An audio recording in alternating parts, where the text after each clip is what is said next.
Hola Juan José Hola Carlos, ¿cómo y estás? hola para todos. ¿Recuerdas que con anterioridad estuvimos hablando y trabajando un poco con ecuaciones diferenciales de orden superior? Y que vimos también que estas tenían mucha importancia en nuestras vidas, ya que precisamente las podemos encontrar en muchos campos del conocimiento y en muchas aplicaciones. Eh, sí, Carlos, sí me acuerdo de que con anterioridad trabajamos con distintos métodos para resolver ecuaciones diferenciales, ¿verdad? Claro, Juan José. Sin embargo, creo que recuerdas también bien que estuvimos trabajando con ecuaciones bastante bonitas, por decirlo de alguna forma, bastante ideales, en las que los términos no homogéneos, que recordemos que son los términos a los que estaba igualada nuestra ecuación diferencial, eran continuos, eran bien definidos y, como decía, eran bastante bonitos. No nos complicaba mucho la vida. Sí, yo me acuerdo que trabajamos con funciones que eran elementales, funciones tradicionales desde el punto de vista matemático y del análisis. Aquí es donde nos surge la pregunta de qué podemos hacer cuando trabajamos con funciones especiales, como por ejemplo la función gamma o la función error, o quizás con funciones definidas a trozos, aunque sean funciones elementales. Eh, pues podemos ver que aquí ya es un poquito complicado porque no podemos recorrer eh, las técnicas tradicionales que ya conocíamos, como variación de parámetros, el método de coeficientes indeterminados, reducción de orden, por la misma naturaleza de la definición de estas funciones. Aquí nos surge como un obstáculo, un problema que nos podría dejar quizás varados y deprimidos sin saber cómo resolver estas ecuaciones. Sin embargo, aquí surge una técnica especial conocida como la transformada de Laplace, que nos puede ayudar a solucionar estas ecuaciones diferenciales. Entonces, Carlos, ¿tú qué nos puedes contar de la transformada de Laplace? Vale, Juan José, pues precisamente como dices, la transformada de Laplace es una técnica bastante interesante y bastante útil cuando queremos resolver ecuaciones diferenciales que tienen coeficientes constantes y que además son problemas de valor inicial. Es decir, nos dan las condiciones iniciales que nos permiten trabajar, como veremos también un poco después, la transformada de Laplace precisamente. Pero antes de irnos directo a solucionar una ecuación diferencial con transformada de Laplace, creo que lo más sano y lo mejor es explorar un poco el concepto, ¿no te parece? Sí, obviamente. En este sentido, podríamos decir que la transformada de Laplace es una integral o un límite. En realidad, ambas definiciones son equivalentes. Para ilustrarlo un poco mejor, lo que vamos a tener es lo siguiente.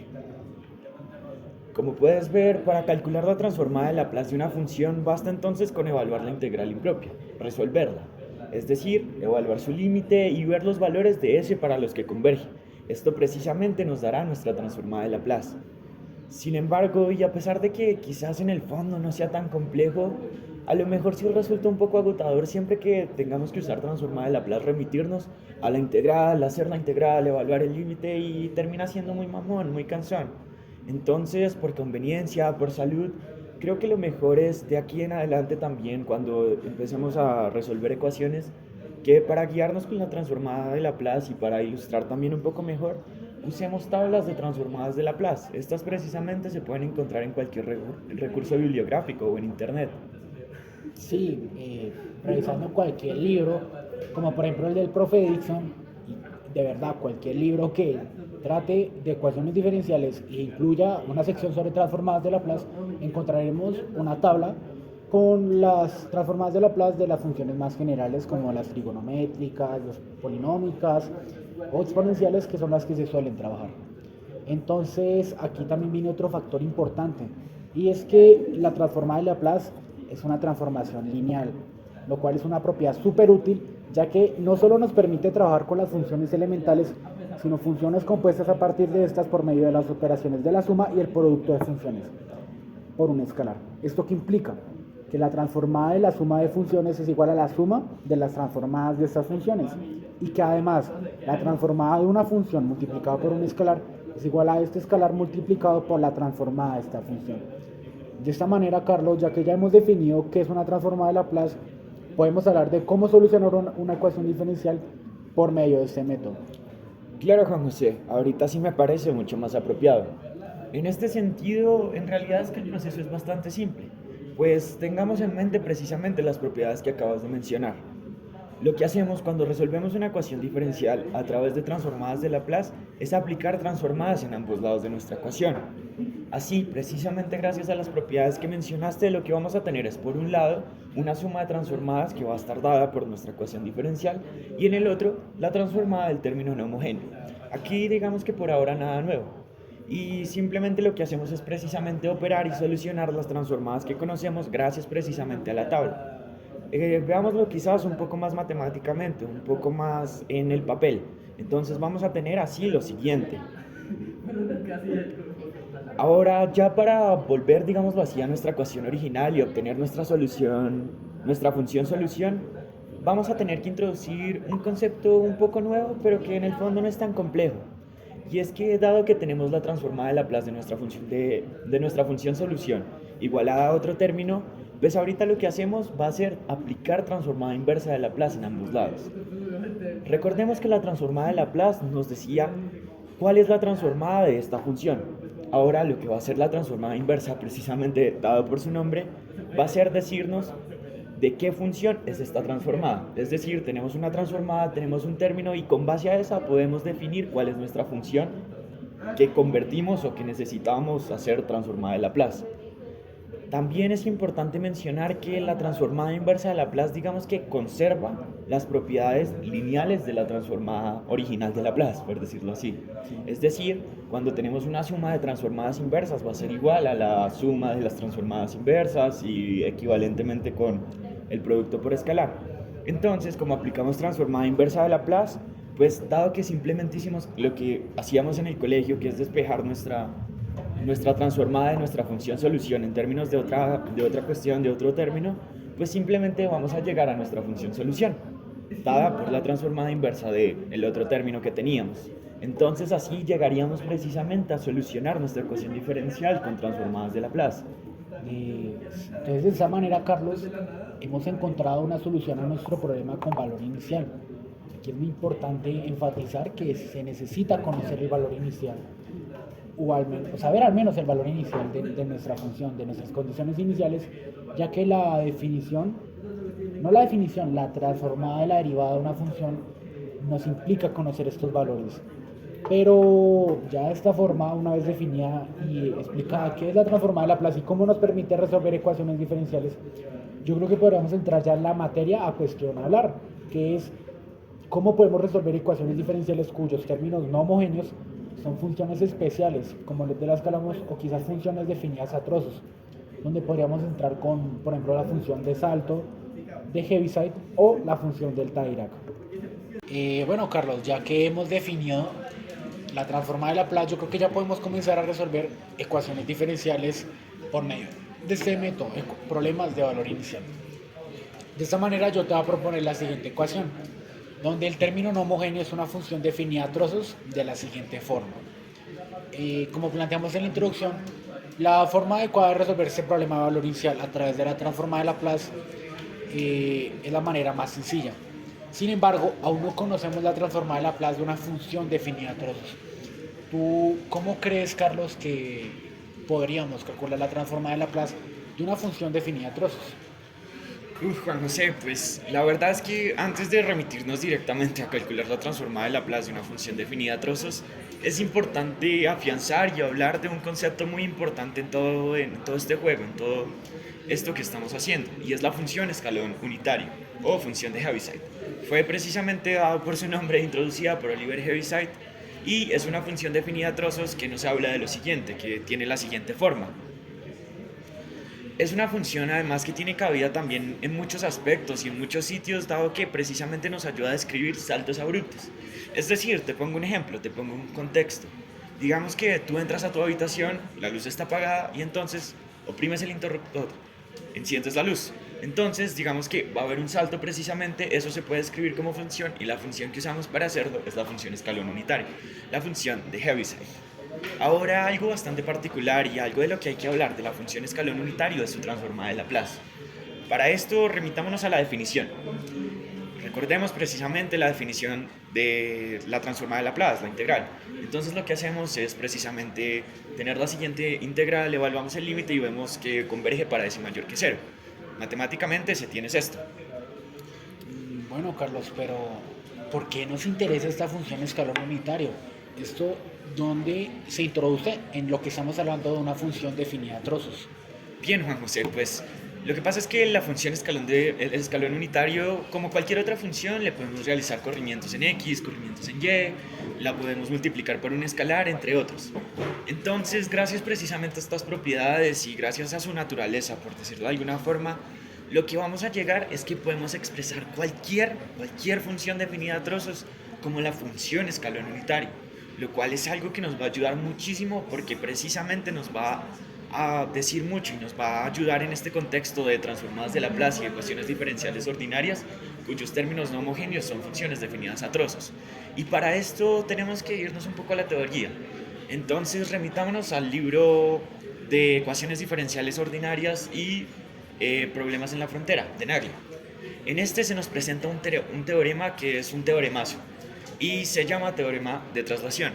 Este lo que nos relaciona es, primero que todo, tenemos que suponer la existencia de la transformada de Laplace de una función. Llamemos a esta f de s. Okay.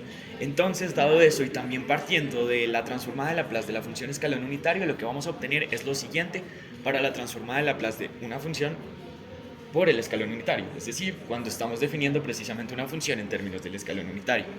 Entonces, como te decía, vamos a tener lo siguiente.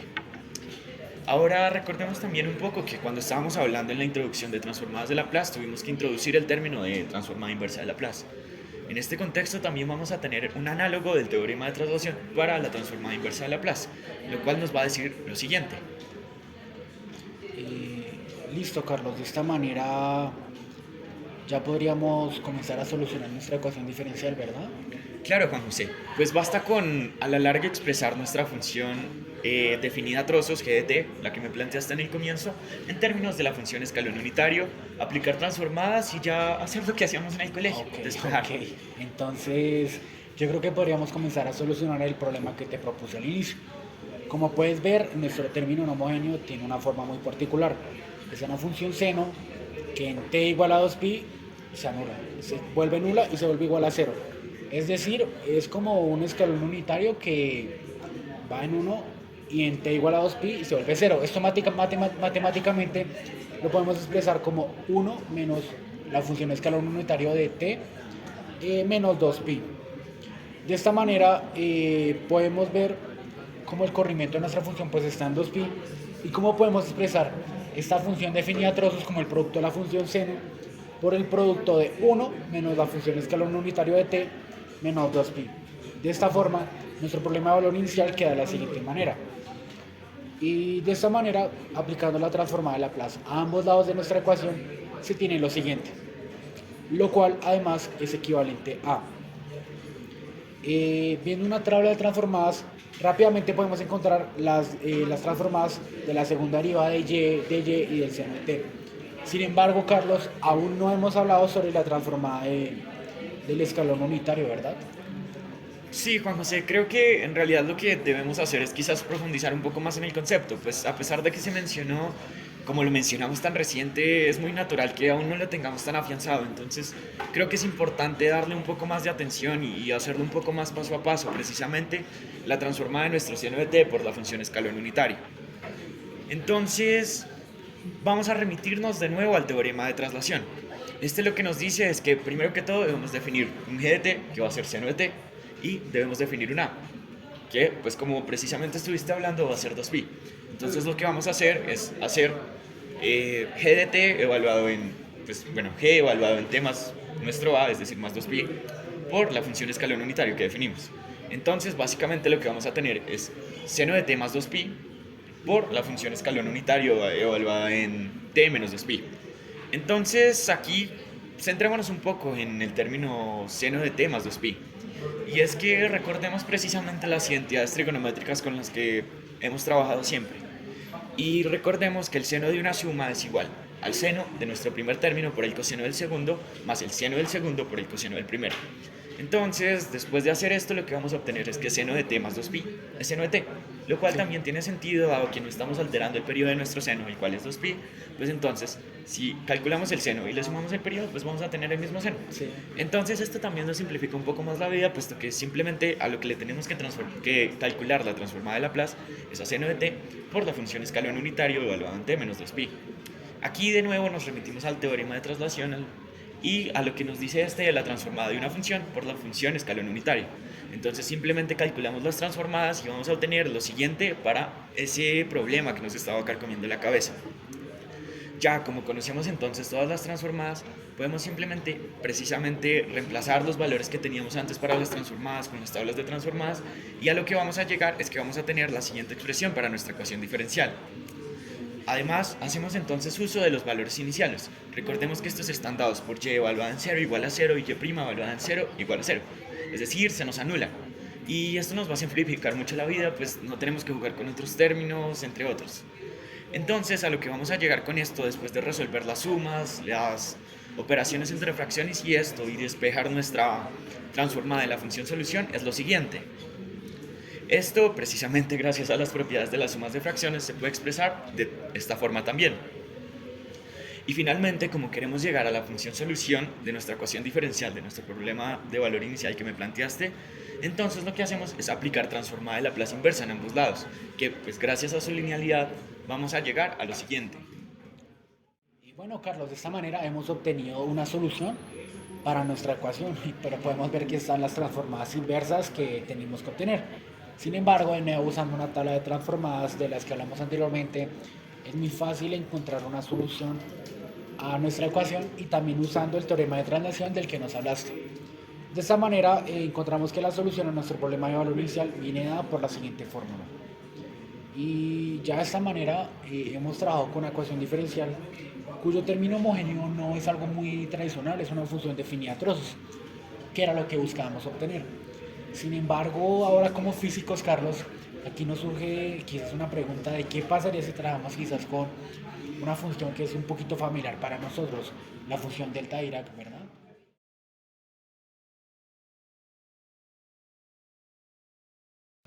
Bueno, Juan José, como decías, quizás para nosotros como físicos la delta de Dirac es algo parte de nuestras vidas, de nuestro día a día. Sin embargo, creo que es natural que a veces pueda ser un poco técnica dentro de la física, entonces creo que lo mejor es contextualizar un poco a las demás personas, pues es entendible que no sea un concepto tan asociado para ellos. En este sentido, vamos paso a paso. Empecemos considerando cualquier sistema en realidad. Por ejemplo, en sistemas mecánicos, en circuitos eléctricos o como te decía, cualquier problema de nuestra vida podemos encontrarnos quizás con funciones que toman valores muy grandes en intervalos de tiempo muy cortos. Entonces, esto nos podría también, por ejemplo, permitir llegar a un sistema más a resorte, es decir, un oscilador armónico. Definámoslo entonces como el siguiente problema de valor inicial, donde x como función del tiempo precisamente denota la posición en el intervalo de tiempo t. Ahora, gracias a nuestro problema de valor inicial, tenemos entonces que x evaluado en 0 es igual a 0 y b evaluado en 0 es igual a 0. Es decir, nuestro sistema tiene como única solución la trivial, x igual a 0. Es decir, nuestro sistema está en reposo. Es un poco sencillo, pero ¿podrías quizás profundizar como la peculiaridad del sistema? ¿Por qué lo estamos trayendo a colación? Sí, yo creo que la razón por la que queremos hablar de un sistema en reposo es porque queremos hacer un poco más realista nuestro modelo. ¿A qué me refiero? Cuando tenemos, por ejemplo, un resorte no está todo el tiempo moviéndose. Tenemos que introducirle un impulso, un cambio en su momento por medio de una fuerza. Entonces, en este caso tenemos un resorte que se encuentra en reposo y digamos que es golpeado por un martillo pero muy pesado en un intervalo de tiempo muy corto. Es decir, se le genera un impulso a través de una fuerza F sub n que le genera el martillo. De esta manera nuestro problema queda de la siguiente forma. Ahora tenemos un problema para definir esta fuerza, ya que si la vemos en función del tiempo es muy pequeña, es muy grande, qué pena, en un intervalo de tiempo muy pequeño. Y en el resto pues es cero. Entonces aquí es donde introducimos, como decíamos, la función delta Dirac, la cual está definida por la siguiente expresión. Esta expresión puede verse un poco engorrosa, ya que la definición por medio de una integral quizás es un poco antiintuitiva y muy difícil de entender qué indica esta función. Sin embargo, hay una definición más informal con la que se suele trabajar, la cual podemos ver que nos indica que la delta Dirac n de x es igual a infinito en x igual a 0 y es igual a 0 para todo valor de x distinto de 0. Podemos ver que la delta Dirac además no es una función como tal, ya que implica tomar valores muy grandes, es decir, infinitos, y esto no puede realizarse como tal dentro del análisis matemático clásico. Ahora, por otra parte, volvamos a nuestro problema, a la fuerza que se le aplica. Si calculamos su impulso, que como tal es la integral entre el intervalo de tiempo que se aplica, es decir, su impulso entre t sub 0 y t sub n, es integrar esta función en ese intervalo, se tendría la siguiente expresión. Ahora, en nuestro caso, queremos que esta fuerza actúe en un intervalo de tiempo muy corto, razón por la cual también queremos que el impulso que siempre se le aplique a nuestro resorte sea el mismo, o sea, que si reducimos el intervalo en el que actúa el martillo, el impulso es el mismo para que nuestro movimiento resultante en el resorte sea igual. De esta forma, si tenemos el intervalo de tiempo t sub 0, t sub n, y hacemos que t sub n tienda a t sub 0, cuando n tiende a infinito, es decir, nuestro intervalo tiende a 0, podríamos ver cómo entonces nuestra función de la fuerza tiene una función que es igual a 0 para todo t sub 0 distinto de t sub n, y que tiene un valor muy grande para t sub n igual a t sub 0. Además, si normalizamos el valor de nuestra función de tal manera que el impulso de nuestra función de nuestra fuerza normalizada, de nuestra fuerza ya tal que t sub n tiende a t sub 0 y su impulso vale 1, se tiene entonces lo siguiente. De esta manera, Carlos, a que viene toda esta colación, es que podemos ver la función delta Dirac como una sucesión de funciones, tal que el valor de estas tiende a infinito, tiene un valor muy grande, y esta función delta Dirac nos normaliza el valor del área bajo la curva de estas funciones de curva, por así decirlo, en 1. Entonces, esto es una definición interesante. Sin embargo, también hay que recordar que, como os dijo antes, la función delta Dirac no es una función en el sentido tradicional, es más bien una distribución o función generalizada. Esto es un objeto matemático introducido por Sergei Sobolev en 1935 y formalizado a finales de la década de 1940 por Lawrence Schwartz. Entiendo, Juan José, y creo que a todos nos queda claro también qué es la delta Dirac y cómo nos puede ayudar precisamente, digámoslo así, a simplificar estos sistemas, a describirlos propiamente y cómo debe ser. Pero entonces creo que debemos volver a nuestro problema de valor inicial, a nuestro oscilador armónico. Gracias a la delta de Dirac lo podemos expresar de la siguiente forma, el cual sabemos precisamente y sigue siendo una ecuación diferencial, pero nos encontramos con el problema que hemos estado discutiendo, y es que dada la naturaleza de la delta de Dirac, no es una ecuación diferencial que podamos solucionar con métodos ortodoxos. Por esto me refiero a coeficientes indeterminados, a variación de parámetros, a reducción de orden, esos métodos que vimos y que tal vez a veces nos simplificaban la vida. Además, la delta de Dirac no es una función analítica. ¿Esto qué quiere decir? Que no la podemos expresar como serie de potencias. Por tanto, este método también nos va a conducir a la locura, nos va a deprimir. Sí.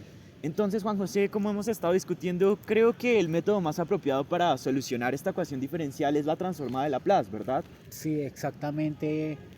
Creo que en este momento, entre nuestro catálogo de métodos que tenemos para resolver ecuaciones, nos queda solamente intentar resolverlo por medio de la transformada de Laplace.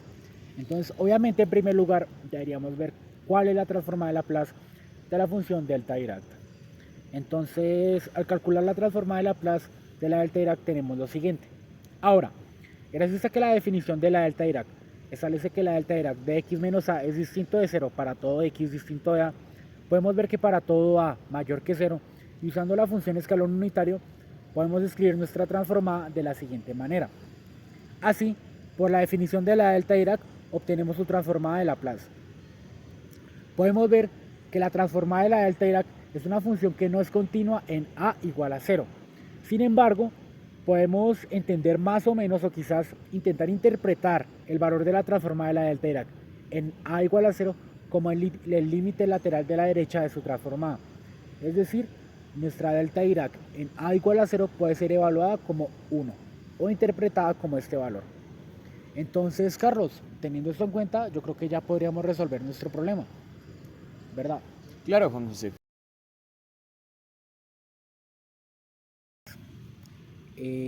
Bueno, Carlos, teniendo esto en cuenta respecto a la transformada de Laplace de la delta Dirac, yo creo que ya podríamos solucionar el problema que hemos propuesto inicialmente, ¿verdad? Claro, Juan José. Entonces, remitámonos de nuevo a nuestra ecuación diferencial. Como hemos estado haciendo, lo que hacemos es aplicar transformada de Laplace en ambos lados de nuestra ecuación. Recordemos que gracias a la linealidad, entonces esto nos simplifica la vida y nos va a quedar básicamente esto. Como hemos estado haciendo también, nos remitimos a tablas de transformadas de Laplace que nos permiten reducir los términos que conocemos y nos remitimos a los valores iniciales de nuestro problema, que además también nos permiten precisamente simplificar esos términos que nos quedaban evaluados en cero y la derivada evaluada en cero, entre otros. Así, entonces, básicamente a lo que llegamos después de ordenar términos es a la siguiente expresión. Finalmente, y como hemos estado haciendo, aplicamos transformada inversa de Laplace para poder llegar a nuestra función solución. Así, cuando aplicamos transformada inversa de Laplace, llegamos a esto. Entonces, solucionamos transformada de Laplace, etc. Y llegamos a que nuestra función solución va a estar dado por lo siguiente, donde u evaluado en t menos a es la función escalón unitario o función de Heaviside de la que hemos estado hablando. Finalmente, cuando hacemos omega igual a la raíz de k sobre m, entonces podemos escribir nuestra solución x como función del tiempo por la siguiente forma o por la siguiente fórmula. Pero Juan José, creo que a veces trabajando con parámetros, con letras o con casos más generales uno se suele enredar, uno se suele confundir. Entonces, ¿te parece de pronto hablar de un ejemplo más puntual en el que esto tenga sentido? Sí, es una buena idea. Entonces yo te voy a proponer un caso particular, ya que me lo estás pidiendo. Entonces, mira este caso. Tengamos entonces un sistema masa resorte compuesto por un resorte de constante 4 newton sobre metro. Este resorte está atado a una masa de un kilogramo, qué pena. De esta forma se tiene una frecuencia de 2 Hz, una frecuencia omega. En este caso nuestro sistema de nuevo se encuentra en reposo hasta que en el tiempo t igual a 3 segundos es golpeado por un martillo muy fuerte que le aplica un impulso. Y de esta manera nuestro resorte comienza a oscilar. Un detalle importante es que la fuerza que le aplica nuestro martillo al resorte, a la masa, es de 1 newton. De esta manera podemos escribir nuestro problema que te he escrito de la siguiente manera. Podemos ver que la delta Dirac está evaluada en t menos 3, ya que el impulso es aplicado en el tiempo t igual a 3 segundos. En este caso ya conocemos la solución de nuestra ecuación y esta queda de la siguiente forma, donde podemos observar cómo nuestro resorte se encuentra en reposo hasta el instante t igual a 3 segundos, donde comienza a oscilar armónicamente debido al impulso que le aplica el martillo. Y de esta manera, Carlos, hemos encontrado cómo la delta Dirac es muy útil al momento de trabajar con problemas en física que quizás se ven muy cotidianos, aunque la delta Dirac no sea algo cotidiano o común dentro de las mismas matemáticas. Y para terminar, Carlos, hay una relación muy interesante entre la función delta Dirac y la función escalón unitario de la que hablamos anteriormente. ¿Tú nos la podrías contar? Sí, Juan José, creo que además es bastante interesante y bastante agradable hablar de esto, ya que, pues como hemos notado, la función escalón unitario es muy importante y la hemos estado trabajando en todo momento. Entonces, empecemos retomando la definición de la función delta de Dirac, la cual recordemos que se anula cuando x no es a. Recordemos que la delta de Dirac, si la evaluamos en x menos a, entonces pues se nos va a anular. Reitero, volvemos a la definición, la miramos. Entonces, cuando tomamos f evaluado en t igual a 1, podemos ver lo siguiente. Derivamos en ambos lados y gracias al teorema fundamental del cálculo vamos a llegar a la siguiente expresión. Es decir, la función delta de Dirac es la derivada de la función escalón unitario. Esto en realidad es bastante interesante.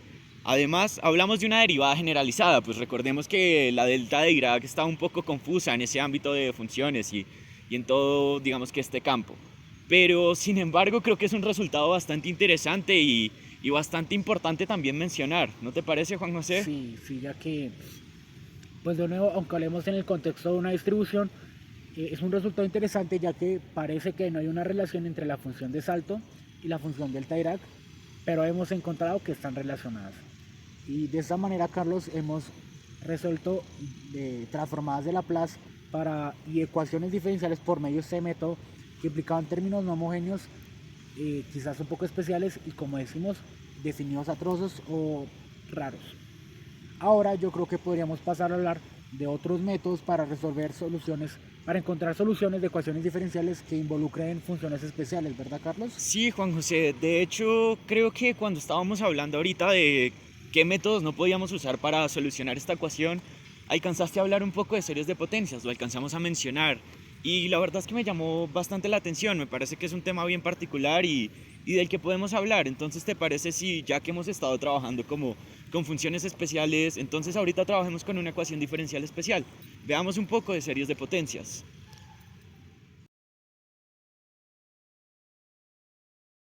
Bueno, Carlos, mira que en los campos de la física, la matemática o las ingenierías se suele trabajar con ecuaciones diferenciales un poco especiales, ecuaciones que suelen tener nombre propio porque son muy importantes en sus aplicaciones y en las ramas en las que se estudian. Por ejemplo, tenemos distintas ecuaciones como la ecuación de Legendre, la ecuación de Bessel o la ecuación hipergeométrica. En nuestro caso, el día de hoy nos gustaría hacer un poco un énfasis en la ecuación de Bessel.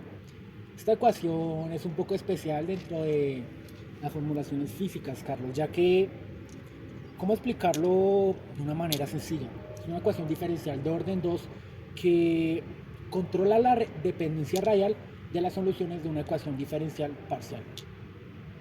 En física, en los sistemas de coordenadas esféricas. Intentemos, Carlos, quizás hacer un poco la idea más simple, más sencilla para que sea más digerible. Y como tal, esta ecuación lo que hace es que nos ayuda a describir la variación de diferentes parámetros respecto a las simetrías esféricas en un sistema físico. Y de una manera mucho más simple, por ejemplo, nos ayuda a medir, por ejemplo, qué tanto varían ciertos parámetros desde la distancia del radio de nuestra esfera, en el caso de una esfera, por ejemplo, si tomamos la esfera como nuestro sistema. Ahora, ¿por qué esta ecuación de Bessel es tan importante, Carlos? Y probablemente tengas la duda ya que tienes una cara un poco de perdido, y aquí te lo voy a contar. Lo que pasa es que esta ecuación tiene demasiadas aplicaciones en varios campos de la física, como la termodinámica, ondas, oscilaciones y la electricidad y el magnetismo. De esta forma, la ecuación del Bessel tiene la siguiente forma, donde V mayor o igual que 0 es un parámetro del sistema técnicamente nos da el orden de nuestra ecuación diferencial de Bessel. Es posible ver que es una ecuación diferencial homogénea. No obstante, es una ecuación que, Carlos, podemos atacar por medio de series de potencias. Sin embargo, ¿qué es una serie de potencias, Carlos? ¿Qué podemos decir que como tal es una serie de potencias?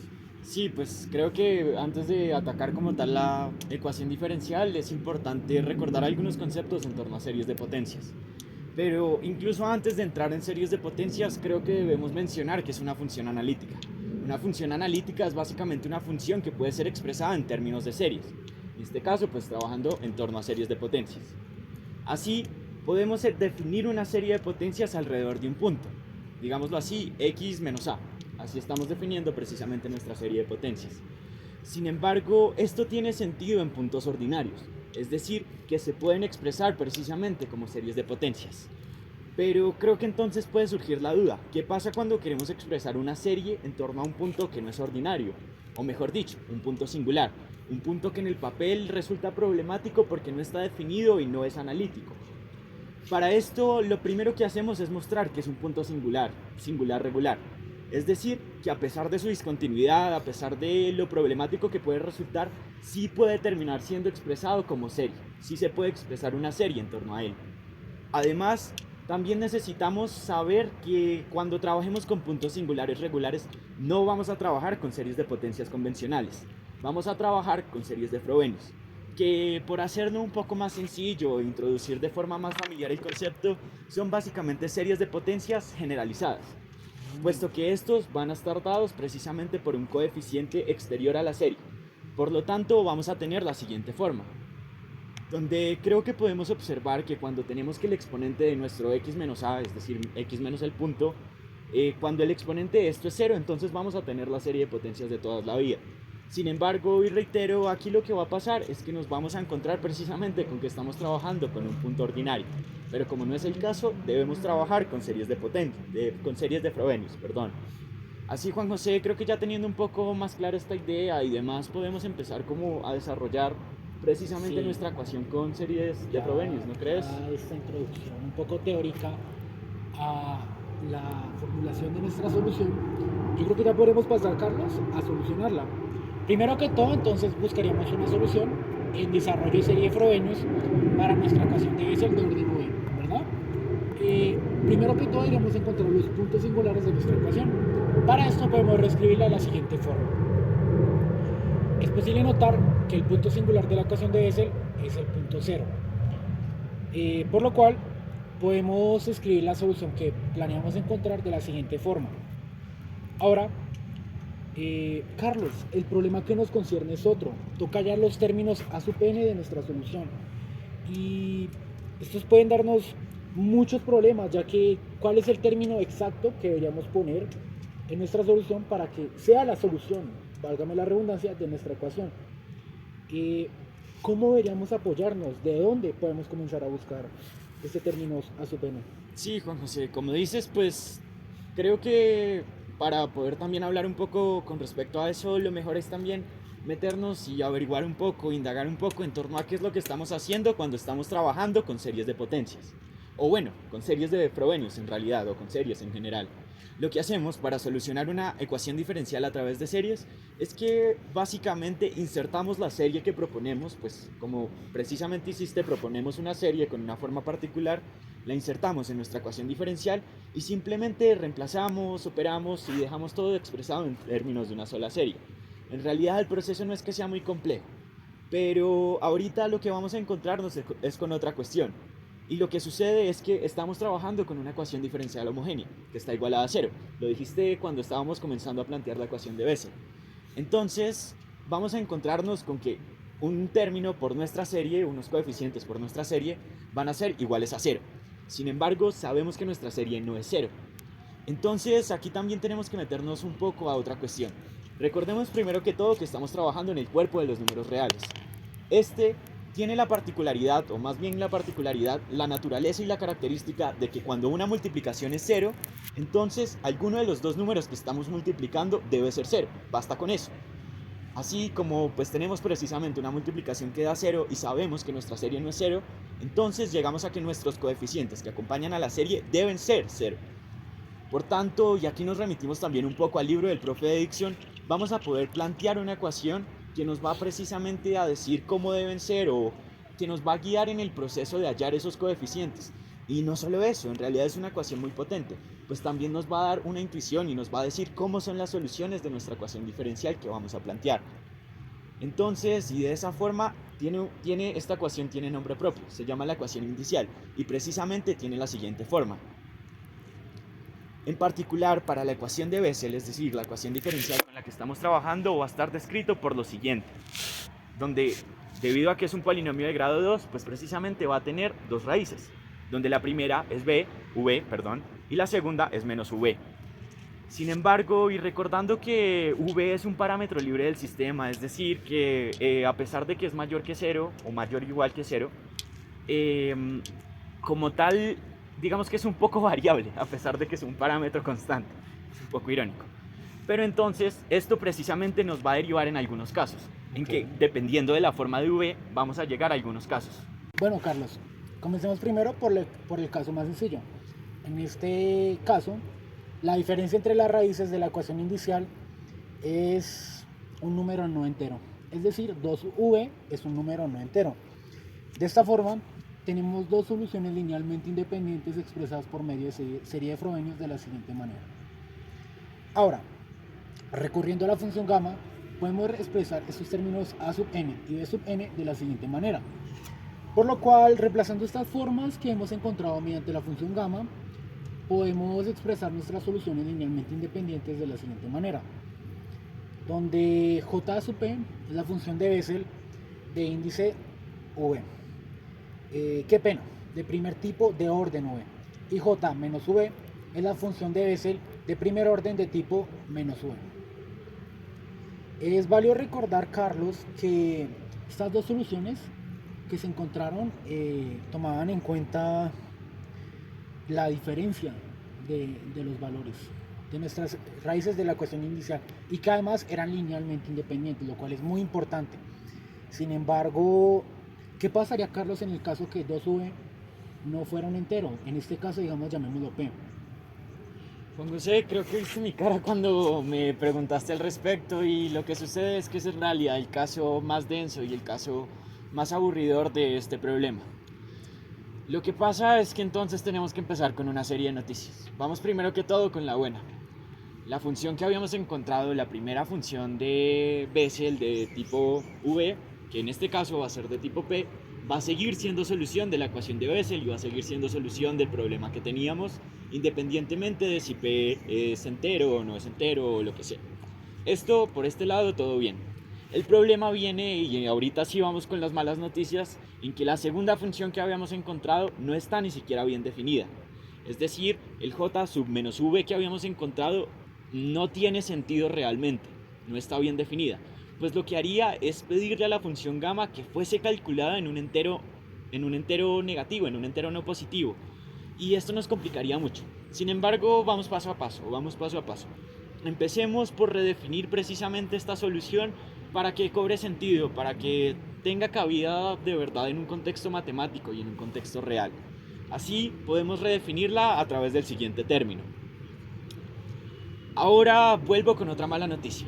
Y es que esta solución, esta ecuación, esta forma que acabamos de definir para nuestra segunda solución ya no es linealmente independiente a la primera solución que habíamos obtenido. Es decir, aquí volvemos al problema de tener que encontrar dos soluciones linealmente independientes para nuestra ecuación de Bessel. Pero la cuestión no es en realidad tan mala, porque vamos a recordar de hecho algunos conceptos de álgebra lineal mientras trabajamos al respecto. Por un lado, recordemos que cuando tenemos dos objetos que son linealmente independientes y que, por decirlo así, generan algo, entonces la combinación lineal de ambos objetos nos va a generar también algo que en el contexto sigue siendo válido. Vámonos al problema, veámoslo de verdad. Y en este caso tenemos dos soluciones linealmente independientes de nuestra ecuación de Bessel cuando estamos jugando con v que no es entero. Primero miremos y analicemos ese caso, que pues como vimos es un poco más ideal y es un poco más sencillo y nos va a servir de base para llegar al que me planteaste. Entonces, como te decía, si hacemos la combinación lineal de ambos elementos, es decir, de j sub v y j sub menos v, vamos a llegar a que esta combinación lineal también es solución de nuestra ecuación de Bessel gracias precisamente al álgebra lineal. Así, Juan José, te voy a proponer y te voy a mostrar una pequeña y una combinación lineal en realidad bastante particular que va a ser también solución de nuestra ecuación diferencial de Bessel. Esta va a estar dada por el siguiente término. Como te podrás dar cuenta, es en realidad muy particular, porque creo que a nadie se le ocurriría hacer una combinación lineal a partir de senos, cosenos, sí. Entre otros. Entonces, te voy a contar también un poco por qué escogemos este caso tan particular, tan especial. Y lo que sucede es que hacemos esto debido a que es una solución y es una combinación lineal que incluso tiene nombre. Esto implica incluso también que es bastante estudiada.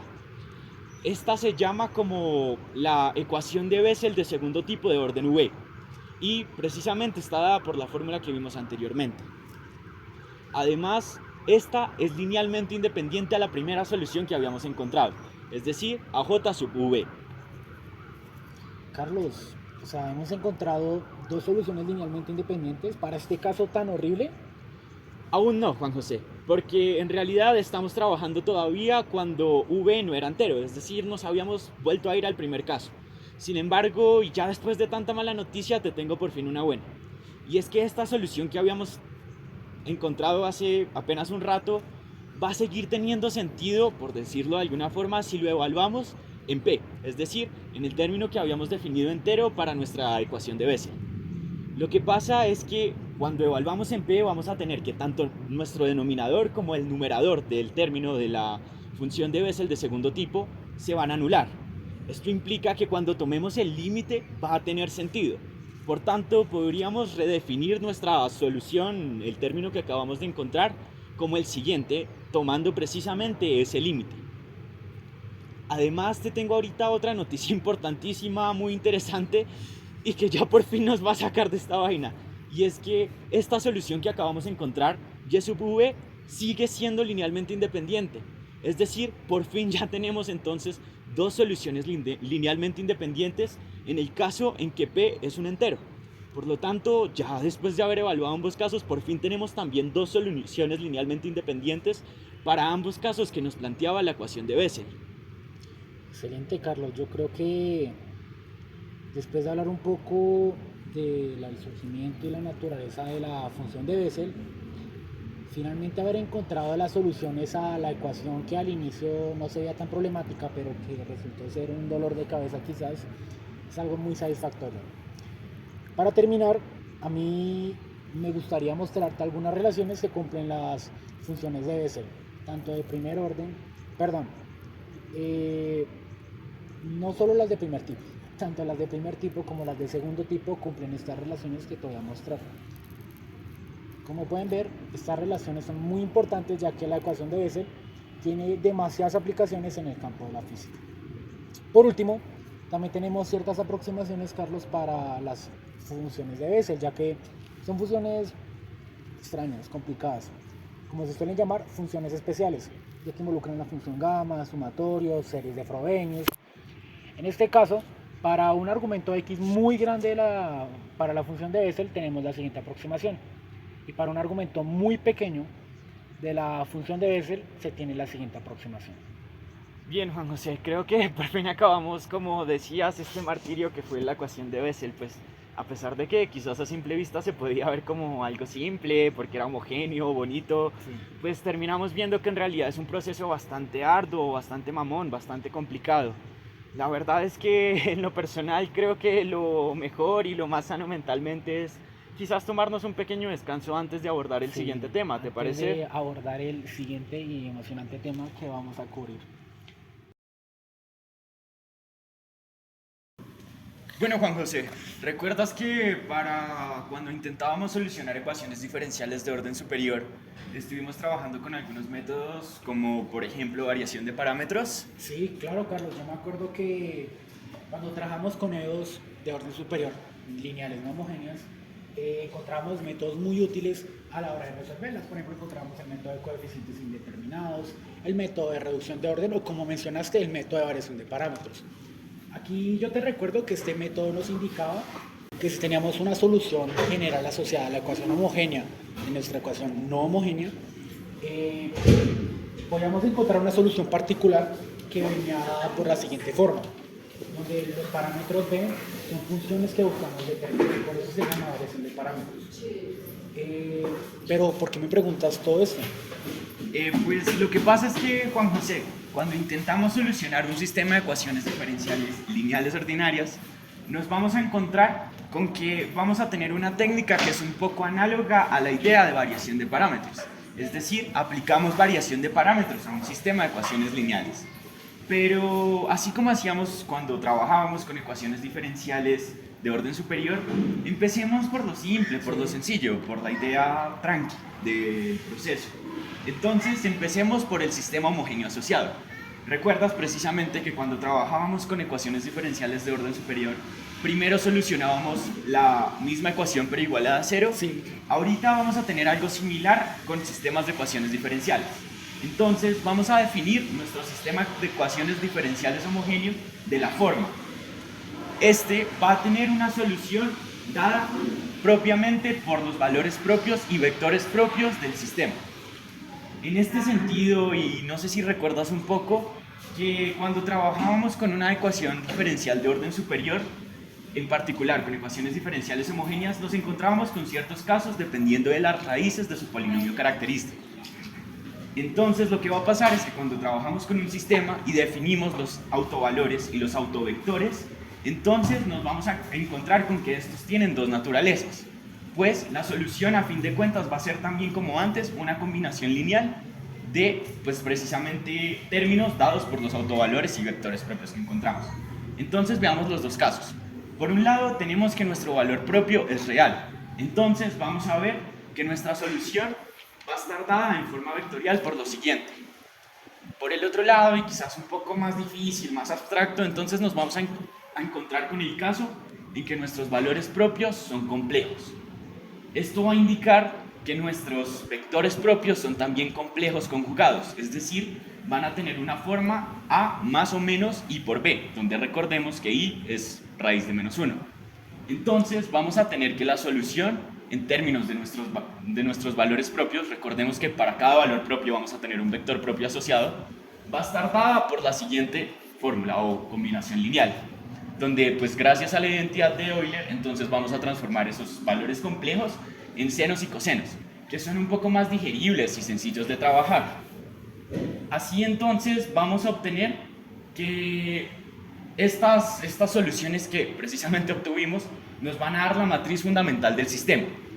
A partir de esta vamos también a poder realizar y proceder en un sistema no homogéneo que abarcaremos también un poco más adelante, pero quedémonos de nuevo con la matriz fundamental del sistema, la cual precisamente nos indica cosas del sistema y a la larga nos ayuda a obtener las soluciones que son base, recordemos también un poco la álgebra lineal, de nuestro espacio general de soluciones de nuestra ecuación diferencial homogénea.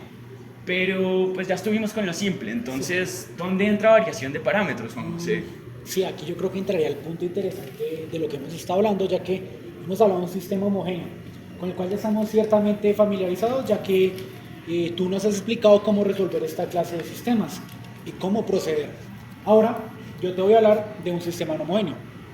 Por ejemplo, te voy a presentar el siguiente sistema, el cual tiene una matriz fundamental x de t, donde también se tiene la matriz A en función de t y el vector f en función de t, los cuales son continuos en algún intervalo y contenido en R.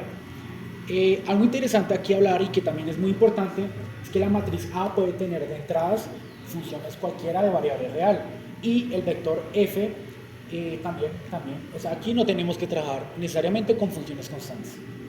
Ahora, así como de la misma manera el producto del vector c por la matriz fundamental x nos da una solución de la ecuación homogénea del sistema homogéneo, aquí buscaremos obtener una solución fundamental para nuestro sistema tal que viene determinado por el producto de la matriz fundamental x con un vector b. De esta forma, b es un campo vectorial que buscamos determinar. Ahora, si derivamos nuestra solución propuesta, que es pues, la matriz fundamental x por b, obtenemos lo siguiente. Ahora, como tenemos la primera derivada de nuestra solución y la solución, reemplacemos desde nuestra ecuación inicial para ver qué podemos obtener. Y además, como te recuerdo, la matriz fundamental x de t es una solución de la ecuación homogénea, por lo cual nuestra ecuación queda de la siguiente forma. Como x de t también es invertible, ya que sus vectores columnas son linealmente independientes, se tiene que. Y por último, integrando ambos lados y tomando la constante de integración como 0, obtenemos una fórmula para nuestro vector parámetro v, que es el que buscamos obtener. Y insertando esto en nuestra solución propuesta, obtenemos que la solución particular a nuestro sistema no homogéneo viene dada por la siguiente expresión, la cual, como puedes ver, Carlos, yo creo que a simple vista es mucho más simple y elegante que la solución que nos proponía el método de variación de parámetros para ecuaciones diferenciales.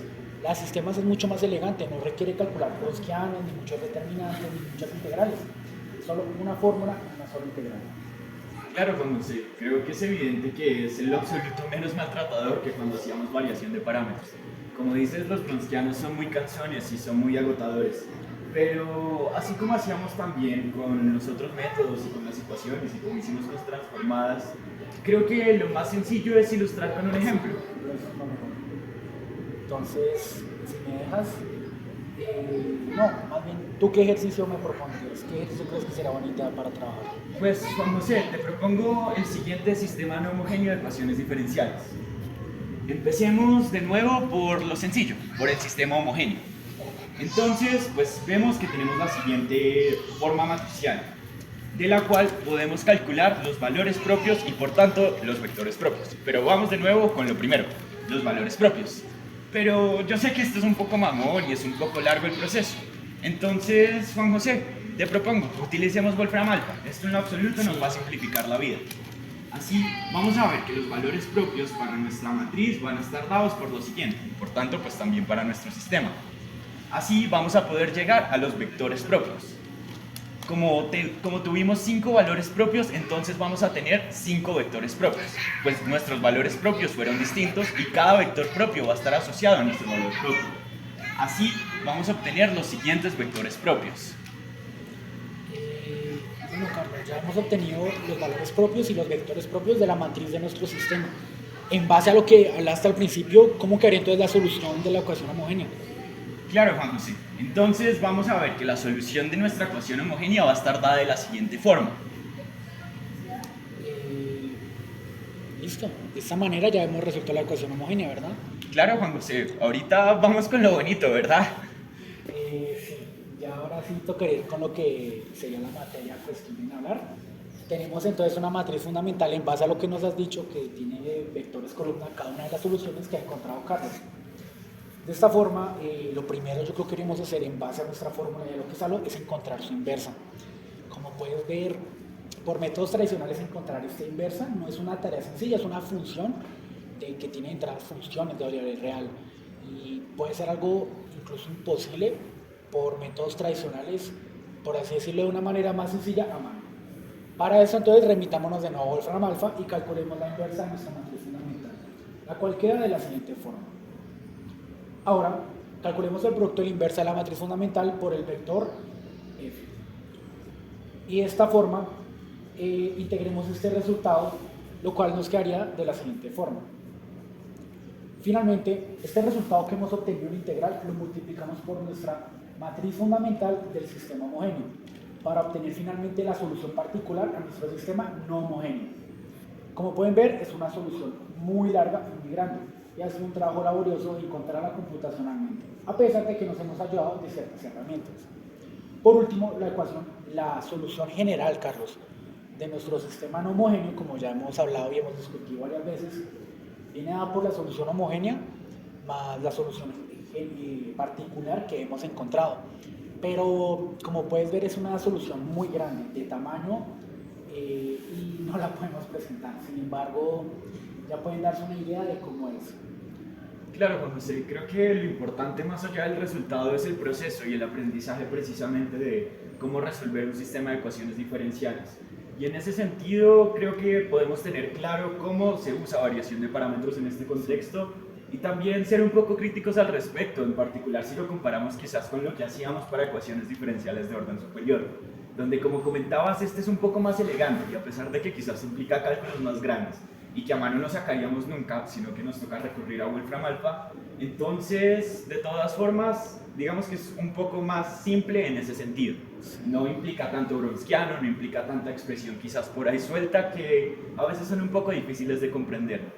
Entonces creo que con eso podemos precisamente dar por concluido el sistema de ecuaciones diferenciales, ¿no te parece? De esta forma podríamos dar por concluido esta explicación sobre el método de variación de parámetros para sistemas de ecuaciones diferenciales lineales no homogéneos.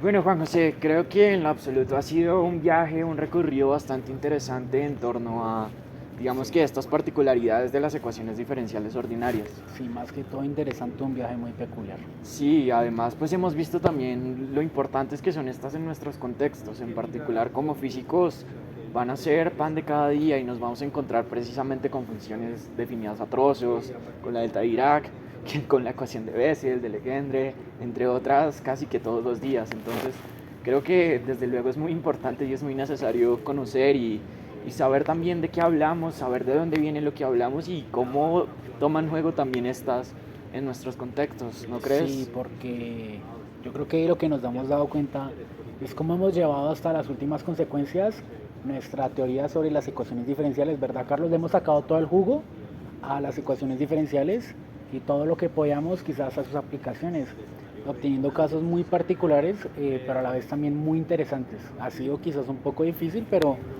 hemos aprendido el por qué este tipo de sistemas son tan importantes en nuestra vida diaria. Sí, Juan José, creo que ya por fin entonces podemos dar fin precisamente a este bonito y a este interesante recorrido que hemos tenido. Entonces, pues ha sido sin duda alguna un gran placer y un gran honor incluso. Vamos por una pola, Juan José, que esto quede en el video.